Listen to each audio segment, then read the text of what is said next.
সংক্ষিপ্ত বক্তব্য নিয়ে আসছেন। আসসালামু আলাইকুম ওয়া রাহমাতুল্লাহি ওয়া বারাকাতুহু।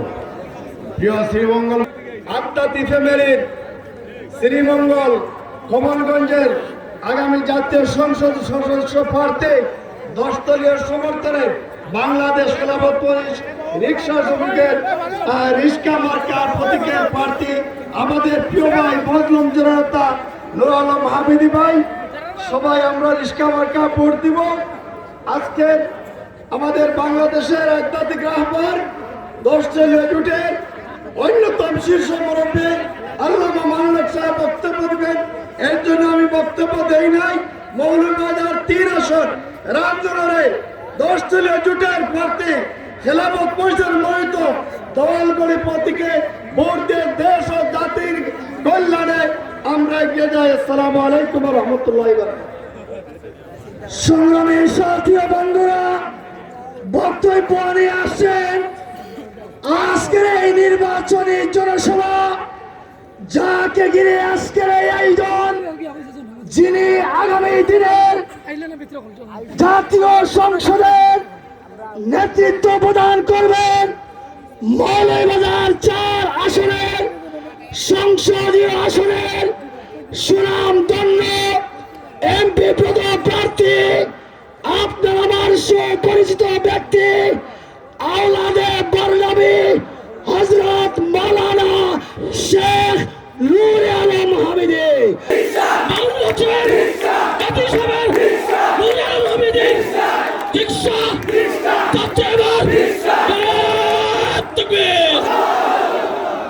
عليكم ورحمة الله وبركاته. الحمد لله رب العالمين والصلاة والسلام على رسوله الكريم وعلى آله وأصحابه أجمعين. বাংলাদেশ খেলাফত মজলিস মনোনীত 11 দলীয় জোটের সমর্থিত আল্লামা মামুনুল সাহেবের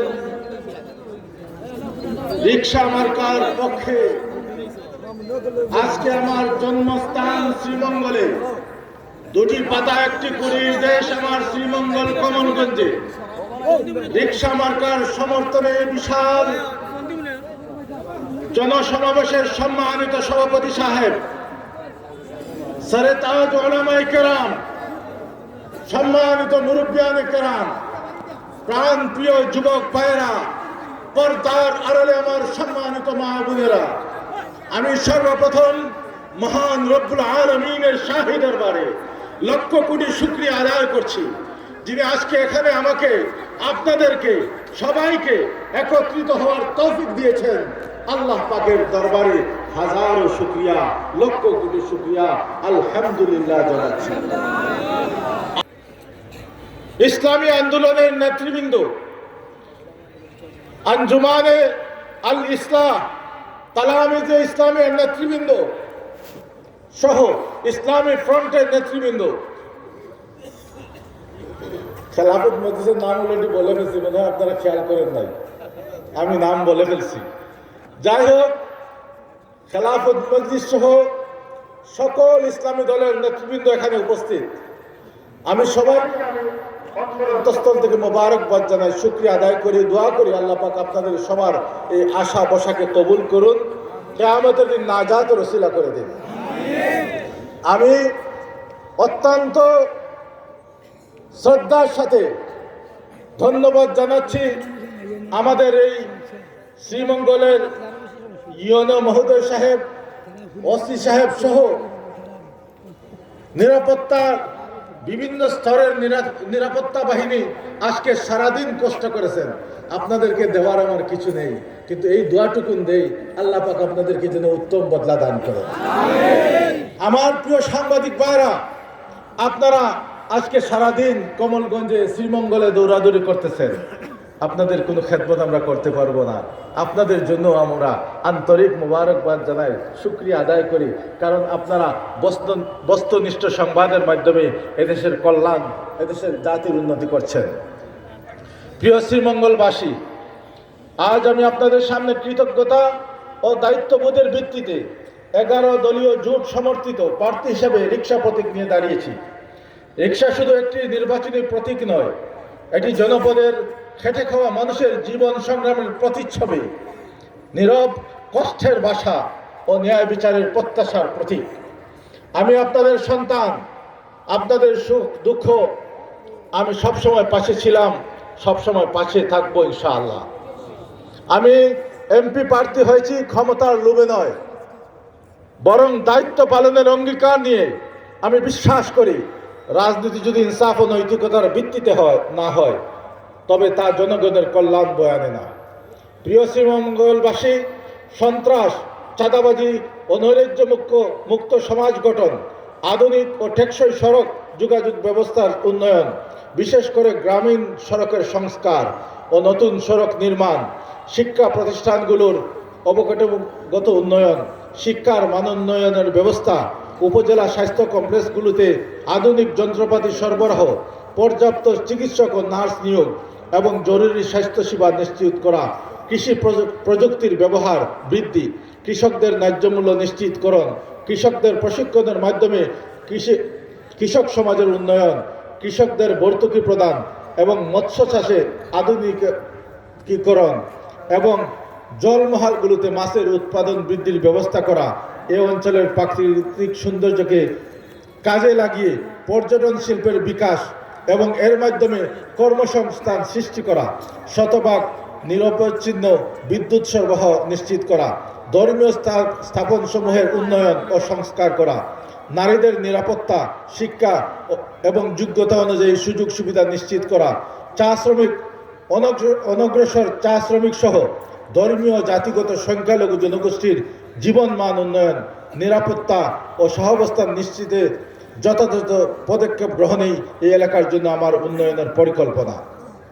এছাড়াও পৌরসভার পাবলিক লাইব্রেরি পুনঃচালুকরণ, মডেল মসজিদ নির্মাণ, রেলওয়ে মাঠ উন্মুক্তকরণ, যানজট নিরসন, পৌরসভার আয়তন বৃদ্ধিকরণ, জলাবদ্ধতা নিরসন, শ্রীমঙ্গল রেল স্টেশনকে আধুনিকীকরণ, আঞ্চলিক মহাসড়ককে 4 লাইনে উন্নীতকরণ, এ অঞ্চলের ব্যাপক সংস্কার কাজের কার্যকর উদ্যোগ নিতে চাই।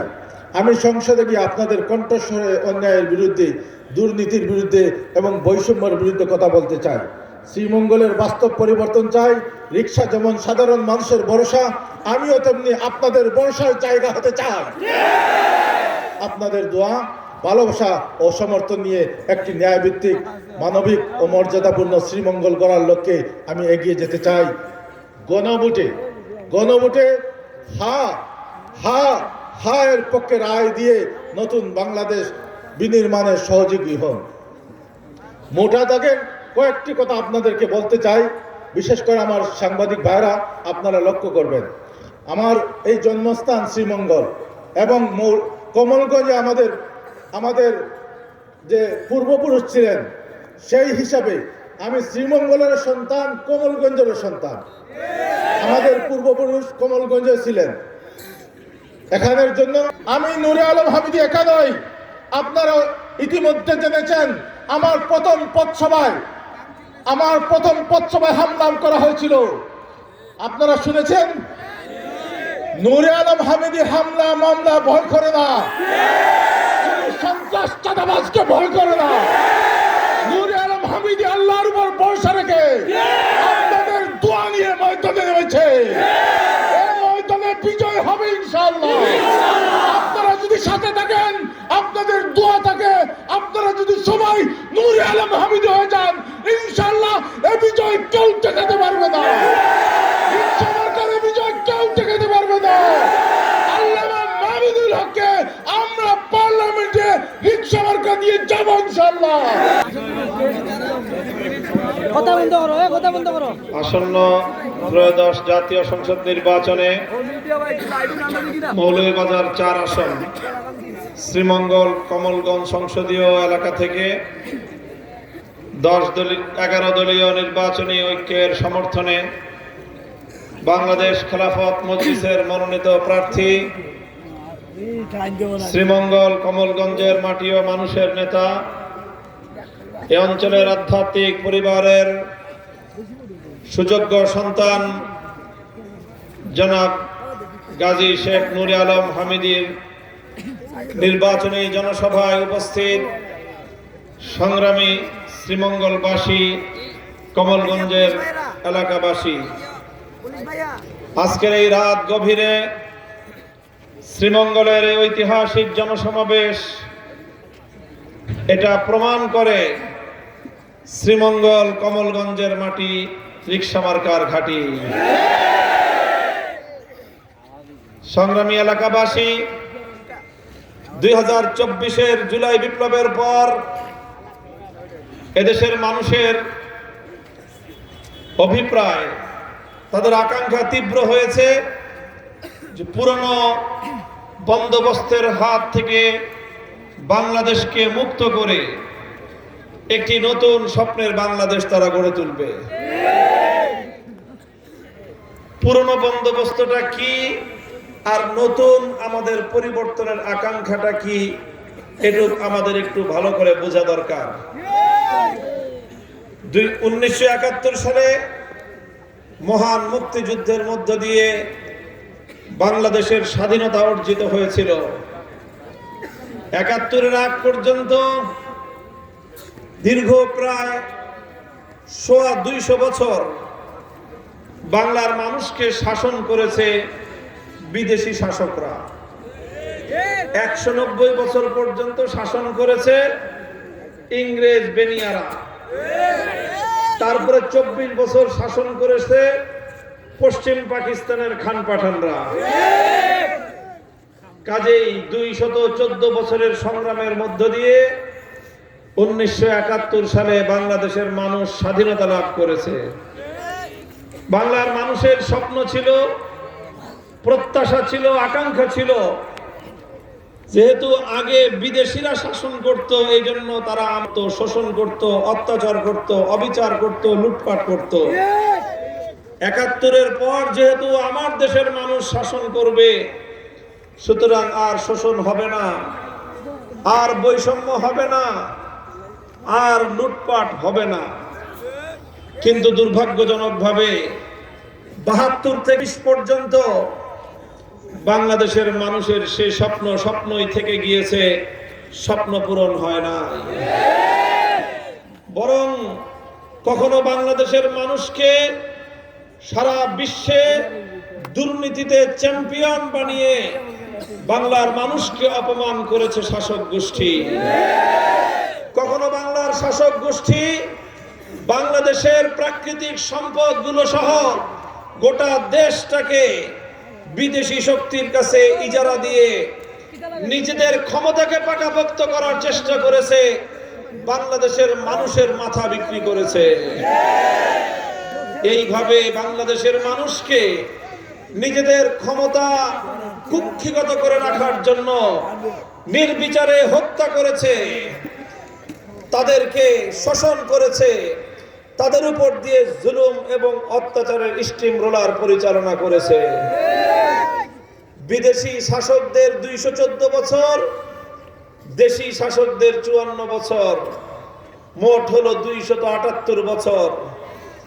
এই 278 বছরের শোষণ, বৈষম্য, অবিচার, অত্যাচার থেকে মুক্তির আকাঙ্ক্ষা নিয়ে 2024 সালের একটা বিপ্লব হলো। সেই বিপ্লবে নেতৃত্ব দিল এদেশের ছাত্র সমাজ, সেই বিপ্লবে নেতৃত্ব দিল এদেশের তরুণ সমাজ। স্কুল, কলেজ, ইউনিভার্সিটি থেকে শুরু করে আলিয়া মাদ্রাসা, কওমি মাদ্রাসা, সব ছাত্ররা সকল রাজনৈতিক, ধর্মীয়, অন্যান্য ভেদাভেদের দেয়াল ভেঙে হাতে হাত রেখেছিল অন্যায়, অবিচার, স্বৈরতন্ত্র এবং ফ্যাসিবাদের বিরুদ্ধে। সহজে মুক্তি আসে নাই। 1,500 হাজারের বেশি মায়ের কোল খালি হয়েছে। বাংলার প্রতিটি জনপদ থেকে আমার তরুণ ছাত্র জনতা, দামাল সন্তানরা শাহাদাতের নজরানা পেশ করেছে। 1.5 সহস্রাধিক দামাল যুবক ছাত্র সন্তানের রক্তের উপর দিয়ে 2024 সালের 5ই আগস্ট ঐতিহাসিক গণ অভ্যুত্থান এবং গণবিপ্লব সাফল্য লাভ করেছে। শুধু ১,৫০০ শহীদ নয়, ৩০,০০০-এর বেশি, ৩০,০০০-এর বেশি এদেশের ছেলেরা, মেয়েরা, এদেশের আবার বৃদ্ধ বনিতা, শিশু কঠিন ভাবে তারা আহত হয়েছে, পঙ্গুত্ব বরণ করেছে, শরীরে বুলেটের আঘাতকে বরণ করেছে, তারা মারাত্মকভাবে ইনজুর্ড হয়ে জীবনের তরে পঙ্গুত্ব বরণ করেছে। কত শত মানুষ সারা জীবনের জন্য দৃষ্টিশক্তি হারিয়ে অন্ধ হয়ে গিয়েছে। ৩০,০০০-এর বেশি মানুষ এইভাবে তাদের শরীরে জুলাই বিপ্লবের এরকম জীবন্ত আঘাত বরণ করে আজকে বাংলার প্রতিটি প্রান্তে প্রান্তে বিচরণ করছে। বাংলাদেশের প্রতিটি জেলায় জেলায় জুলাই বিপ্লবের শহীদদের কবর রয়েছে। এখনো পর্যন্ত সেই সকল সন্তানহারা মায়েদের চোখের পানি শুকায় নাই, এখনো পর্যন্ত সন্তানহারা বাবার আর্তনাদ থেমে যায় নাই, এখনো পর্যন্ত বাংলার মাটি থেকে শহীদদের রক্তের দাগ মুছে যায় নাই। দুর্ভাগ্যজনক ভাবে বলতে হয়, আজ সেই শহীদের রক্তের সঙ্গে গাদ্দারি করার নীল নকশা হচ্ছে। তাই শহীদদের রক্তের প্রতি শ্রদ্ধা জানানোর জন্য, ১,৫০০ শহীদের স্বপ্ন পূরণের জন্য, ৩০,০০০ জুলাই যোদ্ধা আহত পঙ্গুত্ব বরণকারীদের স্বপ্নের বাংলাদেশ গড়বার স্বপ্ন অভিপ্রায় নিয়ে জুলাই সনদ বাস্তবায়নের টার্গেট এবং লক্ষ্য নিয়ে ১১টি দল হাতে হাত রেখেছি। একটি শপথ দিয়ে বাংলাদেশে আর ফ্যাসিবাদ ফিরতে দেওয়া হবে না। বাংলাদেশে আর কোন ব্যক্তির ক্ষমতার স্বাদ পূরণ করার জন্য বাংলার মানুষ আর নিজেদেরকে বলি দেবে না। বাংলাদেশ হবে জনগণের বাংলাদেশ। বাংলাদেশের সম্পদ ভোগ করবে বাংলার ১৮ কোটি মানুষ। বাংলাদেশ থেকে সম্পদ পাচার করে বিদেশে আর বেগম পাড়া করতে দেওয়া হবে না।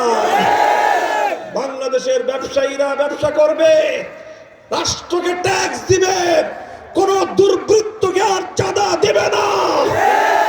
বাংলার মেহনতি মানুষ মেহনত করবে, পরিশ্রম করবে, শ্রম দিয়ে, ঘাম ঝরানো পয়সা দিয়ে নিজের পরিবার নিয়ে সুখে সমৃদ্ধিতে নিরাপদ বাংলাদেশে বসবাস করবে। রেমিটেন্স যোদ্ধা ভাইরা, আমার প্রবাসী ভাইরা, তারা রক্ত পানি করা কষ্টার্জিত সম্পদ দেশে পাঠাবে। সেই সম্পদ দিয়ে দেশের ভাগ্যের উন্নয়ন ঘটবে। সেই সম্পদ দিয়ে প্রবাসীদের পরিবার বর্গ তারা সুখে শান্তিতে দিন কাটাবে। আর কোন প্রবাসীর সম্পদ দিয়ে এদেশে লুটপাটের হরিলুট করতে দেওয়া হবে না। এই স্বপ্ন নিয়ে 11টি দল আমরা ঐক্যবদ্ধ হয়েছি। আমাদের এই ঐক্য কোন একক ব্যক্তি, একক দল অথবা 11টি দলের জোটকে ক্ষমতায় নেওয়ার জন্য নয়। আমাদের এই ঐক্য বাংলার 18 কোটি মানুষের কাছে তাদের ক্ষমতা বুঝিয়ে দেওয়ার জন্য। আমাদের ঐক্য লুটপাট আর গুন্ডামির রাজনীতি বন্ধ করার জন্য। আমাদের এই ঐক্য আগামীর বাংলাদেশে পেশি শক্তির রাজনীতিকে চিরতরে বিদায় করবার জন্য। তাই আজ বাংলাদেশের দিকে দিকে আমরা একটা দৃশ্য, একটা চিত্র দেখতে পাচ্ছি। বিগত দিনে যারা সন্ত্রাস নির্ভর রাজনীতি করত, বিগত দিনে যারা পেশি শক্তির বলে নির্ভর হয়ে রাজনীতি করত, তাদের জানকান্দানি শুরু হয়ে গিয়েছে। মরার আগে মানুষ যেরকম ছটফট করতে শুরু করে, এটাকে আমাদের ঢাকায় বলে জাকান্দানি। আপনাদের কি বলে? জাকান্দানি শুরু হয়ে গিয়েছে। আমরা সবাইকে বলতে চাই, লুটপাটের রাজনীতি, জাকান্দানি কাঁদতে কাঁদতে, ছটফট করতে করতে মৃত্যুবরণ করবে। জনগণের অধিকার নিয়ে ছিনিমিনি আর খেলতে দেওয়া হবে না। জনতার অধিকার আদায়ের জন্য রাজনীতি করতে চান, যদি কারো কাছে জনগণের সেবা করবার জন্য, দেশের উন্নয়নের জন্য কোনো প্ল্যান থাকে, বাস্তবায়ন করার জন্য জনতার কাতারে নেমে আসুন। রাজনৈতিক মত এবং পথের সাথে সংসদ কথা বলুন, সকলকে আস্থায় এনে রাজনীতি করুন। সেই আগের দিনের সন্ত্রাস করে, ভয় দেখিয়ে, পেশি শক্তির মাধ্যমে ব্যালট ছিনতাই করার দিনের কথা ভুলে যান। ওই দিন আর বাংলাদেশে ফিরবে না। হেলমেট পরে, হাতুড়ি দিয়ে, হেলমেট বাহিনী, হাতুড়ি বাহিনী, পিস্তল বাহিনী লেলিয়ে দিতে পারবেন, আমরা বুক পেতে দেব আবু সাঈদদের মতো। বাংলাদেশে আর কোন পেশি শক্তির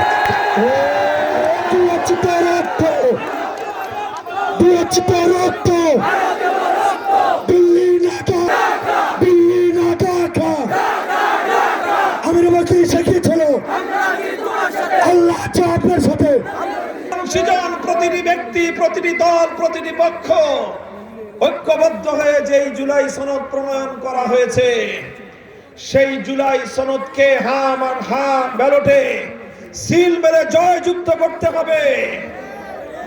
জুলাই সনদের বিপক্ষে যারা অবস্থান নিবে, যারা জুলাই সনদের গণভোটে নায়ের পক্ষে ক্যাম্পেইন করবে, যারা না ভোট দিতে বলবে, তারা বাংলাদেশের দুশমন, স্বাধীনতার দুশমন, জুলাই বিপ্লবের দুশমন।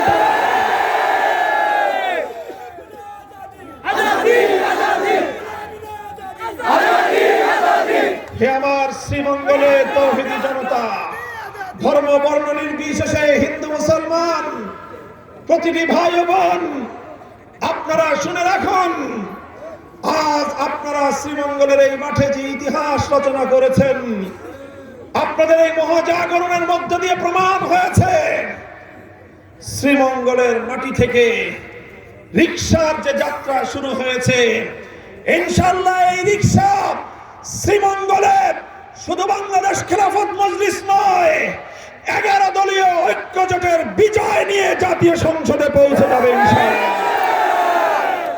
আমি 11 দলীয় নির্বাচনী ঐক্যের সকল নেতা কর্মীদেরকে উদাত্ত আহ্বান জানাতে চাই, দেখে যান শ্রীমঙ্গলের মাটিতে রিকশা মার্কার যে গণজোয়ার সৃষ্টি হয়েছে, রিকশা মার্কার প্রতি শ্রীমঙ্গল এবং কমলগঞ্জের মানুষের যে অভূতপূর্ব সাড়া পড়েছে, ইনশাআল্লাহ যদি আল্লাহর রহমত সাথে থাকে, রিকশার বিজয় কেউ ঠেকাতে পারবে না। সকলে তাদের ন্যায্য যে পারিশ্রমিক, সেই পারিশ্রমিক উসুল করে দেওয়ার জন্য মৎস্যজীবীরা তারা যেভাবে প্রচন্ড পরিশ্রমের মধ্য দিয়ে বাংলাদেশের মানুষের চাহিদা পূরণ করার জন্য অকাতরে মেহনত করে, পরিশ্রম করে, সেই মৎস্যজীবী সহ প্রতিটি সেক্টরকে, প্রতিটি সেক্টরের শ্রমিক কৃষকদের অধিকার আদায়ের জন্য বরুণা পরিবারের লুৎফুর রহমান শেখ বর্ণবী রহমতুল্লাহ আলাইহির দৌহিত্র খলিলুর রহমান শেখ বর্ণবীর সুযোগ্য সন্তান, এই বরুণার কৃতি সন্তান গাজী শেখ নূরে আলম হামিদি শুধুমাত্র শ্রীমঙ্গল আর কমলগঞ্জের নয়, তিনি গোটা বাংলাদেশের এক হিরণ্ময় হাতিয়ার। বাংলাদেশের উন্নয়ন হবে ইনশাআল্লাহ। কথা বলেন ঠিক না বেঠিক? রিকশা খুব জোরে না চলতে পারে, ধীরে ধীরে চলে, কিন্তু নিরাপদে গন্তব্য পর্যন্ত পৌঁছে যায়। গাড়ি ঘোড়ায় দুর্ঘটনা হয়, আকাশের প্লেন এবং হেলিকপ্টারও দুর্ঘটনায় পড়ে, নদী সমুদ্রের জাহাজ নৌকা তলিয়ে যায়, রিকশা তলায়ও না, রিকশা দুর্ঘটনায় পড়ে না, রিকশা ধীরে ধীরে চলে যাত্রীকে তার বাড়ি পর্যন্ত পৌঁছায় দেয়। তাই বড় লোকের শেষ আশ্রয় রিক্সা, গরিবের বাহন রিক্সা, শহরে চলে রিক্সা, গ্রামে চলে রিক্সা, পাকা রাস্তায়, কাঁচা রাস্তায়, গ্রামগঞ্জে, পাড়া মহল্লায়, শহরে নগরে, গোটা বাংলাদেশে